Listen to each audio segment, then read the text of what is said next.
Hello everyone, welcome to অধ্যয়ন academy. অধ্যয়ন একাডেমিতে তোমাদের প্রত্যেককে স্বাগত।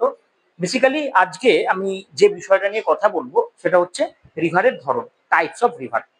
স্পেসিফিক্যালি আমরা যদি নদীর চরিত্রগত বিশ্লেষণ করি তাহলে বেশ কতকগুলি প্যারামিটারের ভিত্তিতে নদীকে ভাগ করা যায়।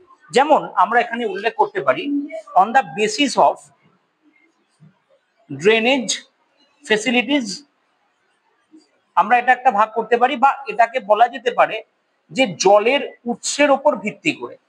এই যে জলের উৎস, কিছু কিছু নদীর ক্ষেত্রে আমরা দেখতে পাই যে সারা বছর একই রকম ভাবে জলপ্রবাহ হচ্ছে, যাদেরকে আমরা পেরিনিয়াল বা সাধারণভাবে নিত্যবহ নদী বলে থাকি।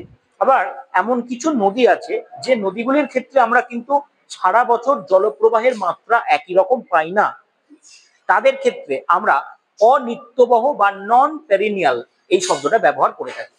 মূলত আমাদের দেশে যে নদীগুলি হিমালয়ের পার্বত্য অঞ্চল থেকে সৃষ্টি হয়, যে নদীগুলি হিমালয়ের বরফ গলা জলের প্রভাবে সৃষ্টি হয়, তাদের ক্ষেত্রে সারা বছর জলপ্রবাহের মাত্রাটা একই রকম থাকে। অন্যদিকে যে নদীগুলি পশ্চিম দিক থেকে প্রবাহিত হয়, বা বলা ভালো যে নদীগুলি ভারতবর্ষের দক্ষিণ পশ্চিমে প্রবাহিত হয়ে আছে, মেনলি স্পেসিফিক্যালি আমরা যদি প্লেটু রিজিয়ন বা মালভূমি অঞ্চল থেকে উৎস নদীর কথা বলি, সেই নদীগুলি সাধারণত বরফের জলে পুষ্ট হয় না, তারা বৃষ্টির জলে পুষ্ট হয় স্বাভাবিকভাবে। তাহলে সেই নদীগুলিতে বৃষ্টির জলে পুষ্ট হওয়ার কারণে সারা বছর ওয়াটার ফ্লো মাত্রা এটা কিন্তু সেম থাকে না। এই ধরনের নদীগুলিকে আমরা বলে থাকি অ্যাজ নন পেরিনিয়াল রিভার। এটা যেমন আমরা ভাগ করতে পারি, তেমনি আরো আমরা ভাগ করতে পারি নদী ব্যবস্থার ক্ষেত্রে তাদের উৎস অনুযায়ী। উৎস অনুযায়ী আমরা নদীকে সাধারণত দুটো ভাগে ভাগ করতে পারি। একটা ভাগ হচ্ছে কনকর্ড্যান্ট এবং আরেকটা ভাগ হচ্ছে ডিসকর্ড্যান্ট।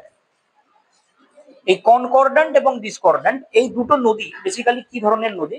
কনকর্ড্যান্ট নদী মানে হচ্ছে যে নদীগুলি তার যে অ্যাকচুয়াল পাথ বা তার যে ঢাল, সেই ঢালকে ফলো করে প্রবাহিত হয়।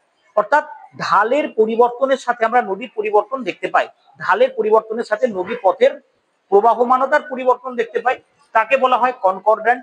আর ডিসকর্ড্যান্ট হচ্ছে সেই সমস্ত নদী যেগুলো তার ঢালের সাথে কিন্তু খুব একটা সামঞ্জস্যপূর্ণ নয়।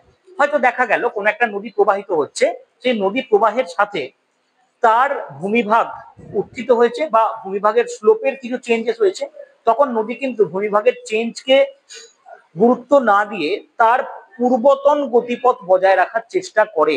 এই ধরনের নদী যেমন আমরা পূর্ববর্তী নদী বা অ্যান্টিসিডেন্ট নদী বলে যাদেরকে বলে থাকি, এক্ষেত্রে সেম ধরনের চরিত্র আমরা দেখতে পাই। অর্থাৎ তারা ঢালের যে মূল স্রোত সেটাকে ফলো না করে তারা নিজেদের গতিপথ নিজেরা তৈরি করে নেয়।